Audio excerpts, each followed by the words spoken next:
Do you think that, you know, I know that you say you've only watched a little clip, but do you think that Jennifer and Steven have what it takes to be tough when the auditions are live in front of the audience? I don't know, to be honest with you. I mean, I think, you know, they've started off by saying it's sort of a nicer, gentler, you know, softer, idle.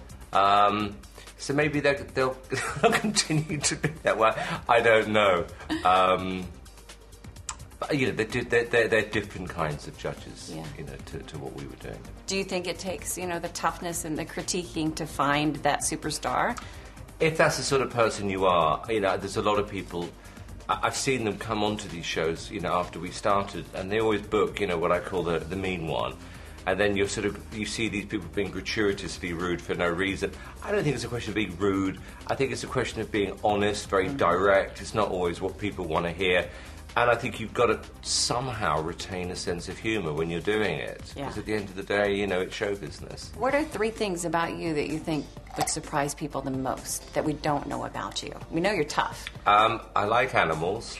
You like animals. Okay. Any particular kind? I like dogs. I like ugly dogs. You like ugly dogs? Yeah, I mean, if I was going to buy a dog, I would go to a pound and buy a dog who's a bit ugly, and then no one else wants him or her, and they've become more loyal. I like cartoons every morning. You do? What kind of cartoons? I like the Flintstones. I like the Jetsons. I love the Flintstones. I yeah, love the Jetsons. I like all the old ones. Uh-huh. So I watch them in the morning to put me in a good mood. How fun. I climb trees.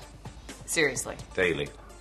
No, you're not kidding around. No, every day. It's like a Why ritual. do you do that? Just, I like to just go climb trees. What do you do once you're up in the top of the tree? Get down again. Are you engaged? You are engaged? You know, because we've heard different things. I got to find out from this sweet British Airways. I turn into 11 when you ask me questions like that, Nancy. So you're not necessarily planning for the wedding, huh? You're like, that's private. So to be the one who is called the X Factor, to have the X Factor, what are the things that you need to have that X Factor? Okay. Besides being Charisma. Simon Cowell. Besides being Simon Cowell. Apart from me. Charisma. Be unique. Hardworking. Attitude. And talent. Attitude meaning good attitude or just attitude? Sometimes bad attitude. And not always the obvious. You know, like someone like Lady Gaga.